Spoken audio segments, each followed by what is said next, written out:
Alors, pour maintenant le calcul de l'écart type sigma x et sigma y, parce que c'est demande de la question suivante. Donc, le calcul il se fait par cette formule, c'est la racine de la variance. Nous avons déjà calculé donc la variance. Alors, je vais vous chercher directement le tableau de la variance à partir de la formule. euh, si je pense que je crois que c'est ici, donc la variance. Donc, c'est ce tableau-là, hein, c'est la variance que nous avons déjà déterminée. Alors, je vais faire peut-être copier-coller donc toutes les données nécessaires. Alors maintenant, ça c'est la variance, hein. Ça c'est la variance de x et la variance de y, 8,4. Alors, calcul maintenant de l'écart type. L'écart type, par sa définition, on a dit est égal à la racine. Très bien. On va faire égal la racine. Racine, regardez, racine. On va sélectionner le nombre. Je ferme la parenthèse. Et là, j'ai trouvé la racine de x. La même chose, donc, est égal racine. J'ouvre la parenthèse, je dois sélectionner le nombre, 8,4, je ferme la parenthèse, c'est 2. Je peux se donner donc 3 chiffres après la virgule, donc je peux venir ici, format de la cellule, et je donne donc, je lui demande qu'il m'affiche 3 chiffres après la virgule. Je vais nombre, 3 ou 4 chiffres, parce que le nombre de ce qu'on appelle de l'écart est sensible, surtout pour le calcul de la covariance. Donc je dois déterminer 3 chiffres après la virgule. Je vais mettre format, reproduire, donc je vais mettre le même format, donc 4 chiffres après la virgule, donc 2,8983. Alors si je veux utiliser maintenant la formule de calcul de l'écart type, alors je vais mettre égal, écart type.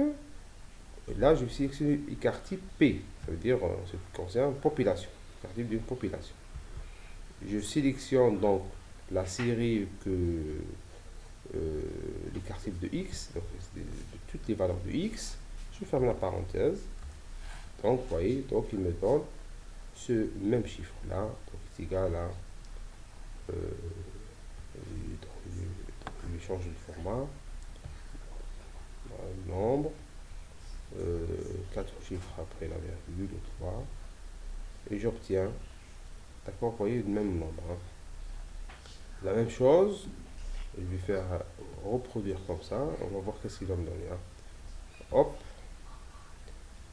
Alors, mais c'est quoi 3,14? Je vais cliquer deux fois. Regardez qu'est-ce qu'il a fait. Regardez le carré bleu. Moi, le carré bleu pour moi, pour y, je dois déplacer pour les valeurs de y. Vous voyez? Si vous avez les valeurs de z, si vous avez, je sais pas. Donc ici, nous avons les valeurs de y. OK. Je sélectionne OK. Donc j'obtiens le même nombre, l'écart type de y. Très bien. Alors on passe maintenant à autre chose.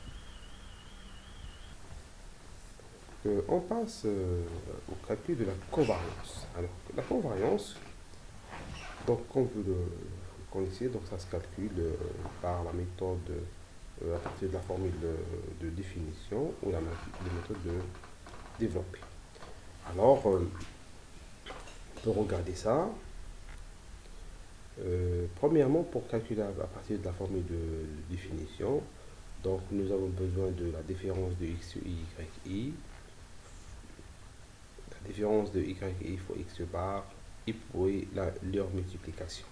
Donc, leur multiplication est égale ça fois ça.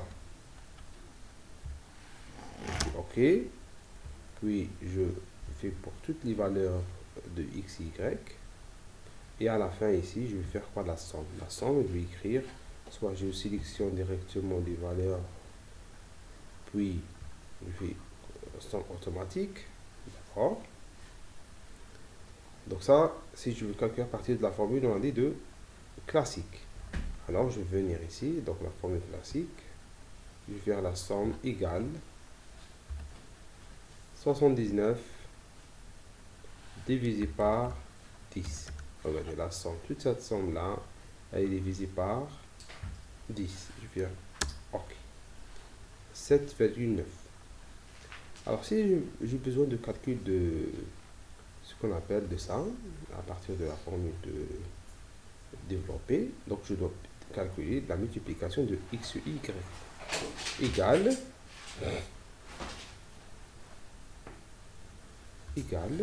xi fois yi, 35 pour la première colonne de valeur, jusqu'à la dernière. Donc, je fais la somme. Donc, je fais la somme comme ça, somme automatique. Donc, pour calculer donc à partir de la formule développée, hein, qui est là, donc qu'est-ce que je dois écrire?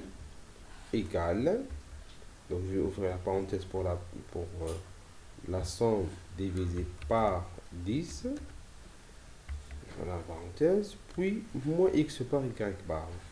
X bar, on a dit c'est 5,1, hein, fois x bar, c'est y bar, c'est 6.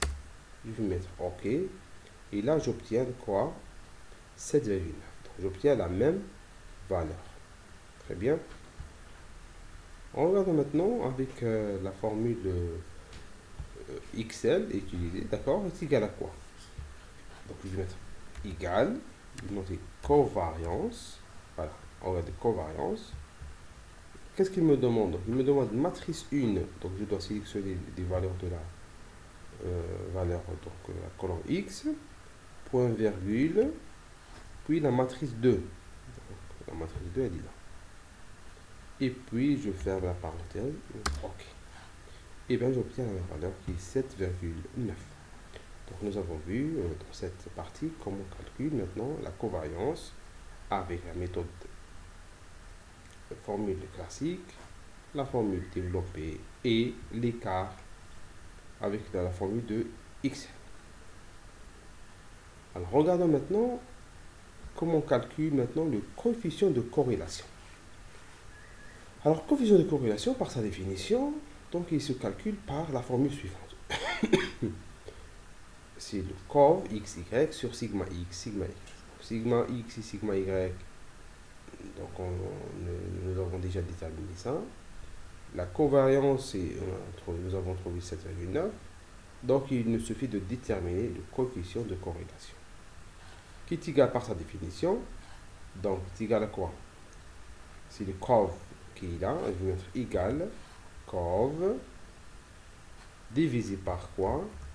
Par la multiplication de sigma x fois sigma y. Et je ferme la parenthèse. Et je trouve combien?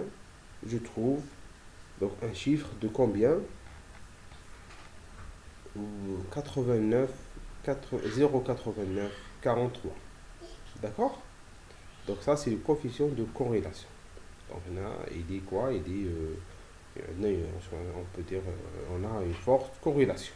D'accord? Aussi, comment on peut calculer donc avec la formule de XL? Alors, donc on doit écrire la fonction de XL égale coefficient, regardez, coefficient, regardez, coefficient d'asymétrie, coefficient de corrélation, coefficient de détermination. Donc nous, on veut calculer coefficient de corrélation. Je vais écrire coefficient de corrélation, je clique deux fois et après il me demande comme la covariance, matrice 1, matrice 2. Je sélectionne les valeurs de la matrice 1, après point virgule, et après je sélectionne les valeurs de la matrice 2. Et je ferme la parenthèse. Et j'obtiens la valeur suivante. Regardez, donc c'est 0,894.